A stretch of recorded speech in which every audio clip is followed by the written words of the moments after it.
আমরা থাকলে এনকাউন্টার করতাম, একটা এনকাউন্টার হলে আর কারুর সাহস হতো না।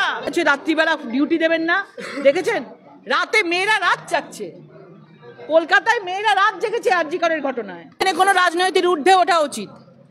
আমরা বারবার বলি, আমরা ভারতীয় জনতা পার্টি, আমরা রাজনীতির ঊর্ধ্বে উঠে বিচার করি, কি এখানে রাজনীতিটাই ওইখানেই আটকে যায়। আপনি দেখুন উত্তরপ্রদেশ, দেখুন আজকে সেখানে এনকাউন্টার হয়। আজকে আমাদের এখানে বাংলার জায়গায় আজকে এনকাউন্টার হয় না।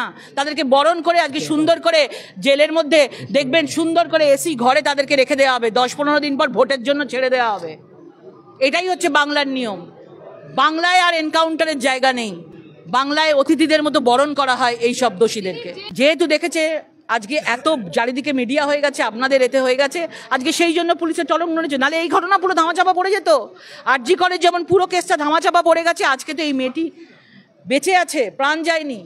আজকে সেই জন্য বলতে পারবে সে, আমরা চাই যে ও তাড়াতাড়ি সুস্থ হয়ে উঠুক এবং সে বলতে পারবে। দেখছে না, পুরো বন্ধ করে দেওয়া হয়েছে, সব দিক দিয়ে বন্ধ। সবাই মুখ তো বন্ধ করতে পারবে না, হসপিটাল বন্ধ করে কি করবে?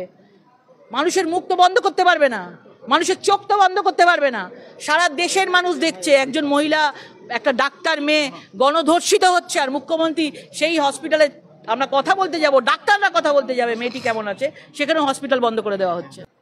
আর আজকে দুর্গাপুরে বলছে যে মেয়েরা রাতে বেরোবে না। মানে কোথায় নিয়ে যাচ্ছে, কোন জায়গায় পরিণত করছে? কেন হবে? একের পর এক কোচবিহার থেকে, মালদা থেকে, জলপাইগুড়ি থেকে, বীরভূম থেকে, দুর্গাপুর থেকে একের পর এক ঘটনা ঘটেছে। যখনই ঘটনা ঘটে উনি উত্তরপ্রদেশ, উনি মণিপুর নিয়ে আসেন। যে রাজ্যের মুখ্যমন্ত্রী প্রধানমন্ত্রী হলে নয় দেখতাম, তখন নালে কথার উত্তর দিতাম, কিন্তু পশ্চিমবাংলার মুখ্যমন্ত্রী, পশ্চিমবাংলার কথা জিজ্ঞেস করা হচ্ছে, উনি উত্তরপ্রদেশ কি করে নিয়ে আসেন? উত্তরপ্রদেশের মুখ্যমন্ত্রী উত্তরপ্রদেশের কথা ভাববে, বাংলার মুখ্যমন্ত্রী তাকে ভোট দিয়ে নিয়ে এসছে মানুষ, মহিলারা ভোট দিয়েছে। আজকে বাংলার কথা বাংলার মুখ্যমন্ত্রী ভাববে। জানে যেদিন ধর্ষণ হবে সেদিন মৃত্যু অনিবার্য, যেদিন গণধর্ষণ হবে সেদিন মৃত্যু অনিবার্য। এনকাউন্টার হতো। আজকে মুখ্যমন্ত্রী যদি আরজি করের বিচারটা ঠিকঠাক করতো, তাহলে একজন ডাক্তার মেয়ে, একজন শিক্ষিত মেয়ে, দুর্গাপুরের মতো একটা জায়গায়, ওড়িশা থেকে এসছে, ভাবুন, ওড়িশা থেকে বাইরে পশ্চিমবঙ্গের মান সম্মান রইল, মাথা হেট হয়ে গেছে।